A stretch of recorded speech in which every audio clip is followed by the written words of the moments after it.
Baik, Assalamualaikum warahmatullahi wabarakatuh.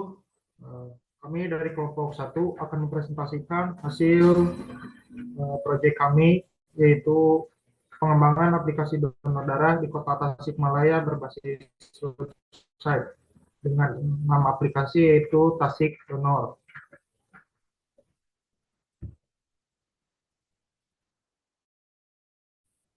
Adapun anggota dari kelompok satu ini yaitu Wiga Dema, lalu Rizal Rinaldi. Baik, kita langsung masuk saja ke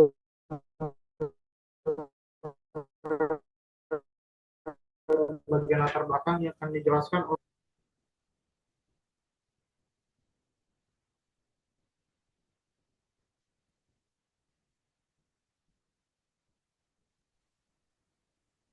Baik, lagi bagian latar belakang akan saya jelaskan.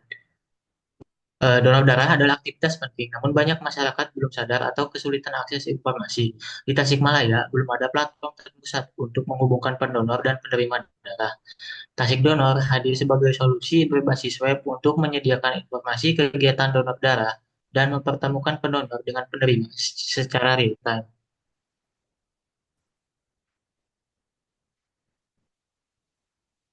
Coba dilanjut ke bagian tujuan. Nah, tujuan dari proyek ini adalah yang pertama, mengembangkan platform Tasik Donor. Yang kedua, meningkatkan kesadaran donor darah. Dan yang ketiga, mempermudah proses pencarian dan pemenuhan darah. Saya kembalikan ke moderator. Untuk selanjutnya yaitu bagian tinjauan sosioteknologi yang akan dijelaskan oleh Saudara Fajri. Dipersilakan. Oke, kita masuk ke bagian digital sosioteknologi. Jadi sosioteknologi merupakan pendekatan yang melihat teknologi tidak hanya sebagai alat, tapi juga sebagai bagian dari sistem sosial yang mempengaruhi dan dipengaruhi oleh masyarakat. Dalam proyek Tasik Donor, konsep ini tercermin dari upaya kami mengintegrasikan teknologi informasi untuk menyelesaikan masalah sosial, yaitu ketersediaan darah dan akses informasi donor darah di wilayah khususnya Kota Tasikmalaya. Pendekatan ini memperhatikan interaksi antara manusia dan teknologi dengan mempertimbangkan nilai sosial etika dan jadi beberapa prinsip sosial teknologi yang relevan, jadi antara lain ada teknologi sebagai sistem sosial, lalu ada kolaborasi manusia dengan teknologi, lalu ada etika dan privasi pengguna dan aksesibilitas untuk semua orang lain. Nah, jadi berkaitan dengan Asta Cita atau SDGs, prioritas nasional, jadi memiliki keterkaitan yang kuat dengan arah pembangunan nasional dan global sebagai berikut. Asta Cita, jadi Asta Cita itu ada sila tiga yaitu membangun Indonesia dari pinggiran dengan kuat daerah. Jadi platform ini berfokus pada penguatan sistem kesehatan berbasis digital di Kota Tasikmalaya yang termasuk daerah non metropolitan. Lalu ada Asta Cita 8, yaitu melakukan revolusi klaster bangsa. Program ini mendorong nilai-nilai gotong royong, empati sosial, dan solidaritas kemanusiaan melalui aksi demo. Lalu ada Sustainable Development Goals, tiga yaitu good health dan well-being, meningkatkan akses terhadap donor darah, dapat menyelamatkan nyawa dan mendukung sistem kesehatan yang lebih tangguh. Lalu SDG 9 yaitu industry, innovation, dan infrastructure. Tasik Donor menggunakan inovasi teknologi informasi untuk memperkuat untuk memperkuat infrastruktur yang sosial dan kesehatan. Lalu ada SDG 17 yaitu partnership for the Goals. Platform ini membangun kemitraan antar masyarakat, rumah sakit, lembaga donor, dan pemerintah daerah. Lalu lanjut ke prioritas riset nasional, jadi termasuk dalam kluster kesehatan dan obat. Jadi diharapkan proyek ini mendukung penguatan sistem layanan kesehatan melalui pengembangan teknologi basis data dan partisipasi sosial. Lalu kemudian untuk mendukung digitalisasi layanan publik dan pemanfaatan big data untuk layanan cepat dan untuk sasaran dalam bidang kesehatan. Mungkin sekian dari saya kembalikan dan Baik, terima kasih kepada Saudara Kaji. Kemudian akan dilanjutkan oleh Saudara Kais pada bagian metodologi. Baik, untuk selanjutnya bagian metodologi pengembangan aplikasi ini kami mulai dengan melakukan studi literatur dan observasi lapangan. Nah, studi literatur membantu kami untuk memahami konsep-konsep penting seperti sosial teknologi informasi. desain antarmuka, serta studi kasus aplikasi sosial lainnya. Nah, sementara observasi dan wawancara kami dilakukan terhadap 5 mahasiswa Universitas Siliwangi yang menjadi representasi calon pengguna utama kami. Nah, setelah itu kami menerapkan pendekatan user-centered design, yang artinya kami menempatkan kebutuhan dan pengalaman pengguna sebagai pusat dari proses perancangan. Nah, mulai dari perumusan masalah, perencanaan fitur, hingga pembuatan antarmuka. Nah, tools yang kami gunakan yaitu Figma untuk membuat desain UI dan prototipe aplikasi. Lalu yang kedua ada Google Forms dan Google Docs untuk menyebarkan kuesioner dan mengelola data hasil observasi. Lalu selanjutnya ada Canva dan CapCut yang kami gunakan untuk membuat materi presentasi visual dan video highlight dokumentasi kegiatan. Nah, beberapa fitur utama kami yaitu login dan registrasi, yaitu untuk pengguna dapat membuat akun dan masuk dengan aman menggunakan data pribadi mereka.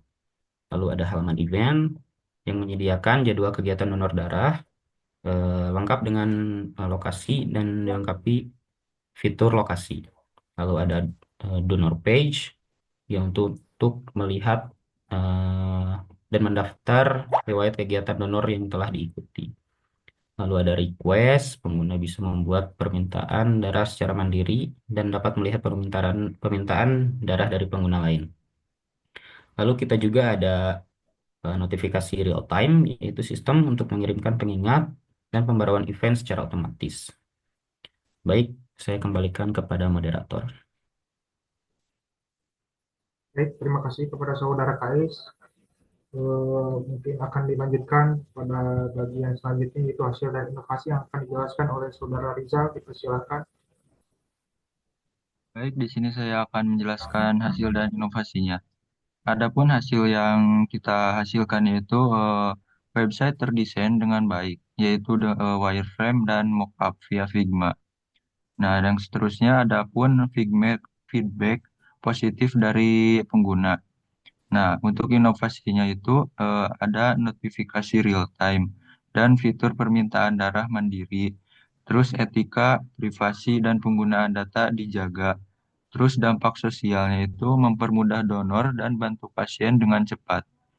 Sekian presentasi dari saya kembalikan kepada moderator. Baik, terima kasih saudara Rizal. Kemudian untuk selanjutnya yaitu mockup yang akan dijelaskan oleh saya. Diawali dengan register page.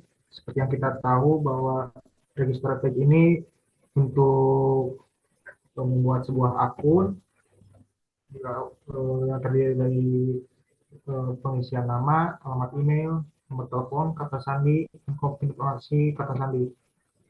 Nah, ketika user sudah registrasi, masuklah ke halaman login yang terdiri dari alamat email yang sudah tersimpan di database, kemudian kata sandi, kemudian ketika masuk maka akan masuk ke halaman homepage. Nah, ini untuk mockupnya kurang jelas, lebih jelasnya ada di link prototype. Ini di bagian navbar ada homepage yang terdiri dari informasi darah yang tersedia, kemudian ada pun permintaan, event donor, dan stok darah yang tersedia. Nah, kemudian masuk ke bagian donor page yang terdiri dari bagaimana sih proses donor darah yang dilakukan, kemudian syarat dari donor darah, kemudian jadwal donor darah untuk user. Kemudian lanjut ke bagian request page, yang dimana ini merupakan permintaan dari sebuah user apabila membutuhkan sebuah darah. Bisa dilihat ada beberapa request di sini.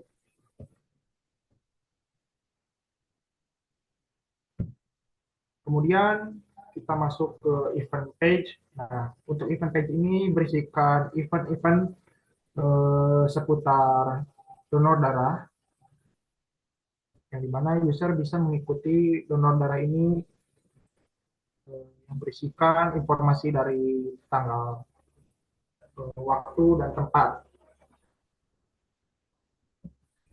Kemudian ada halaman about page. Nah, about page ini berisikan visi dan misi dari tasik donor ini. Kemudian ada tim, dimulai dari eh, pengembang aplikasi tasik donor, kemudian CEO dari, dan adapun mitra yang bekerja sama dengan tasik donor ini. Kemudian di bagian bawahnya itu ada sebuah kritikan dan saran dari orang user yang menggunakan aplikasi tasik donor ini.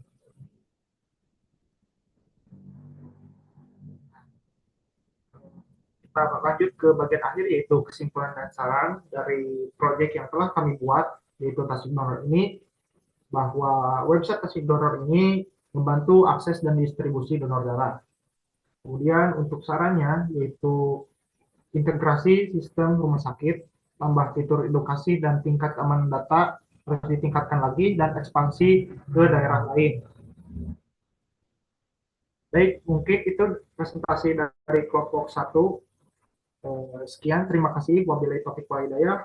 Wassalamualaikum warahmatullahi wabarakatuh.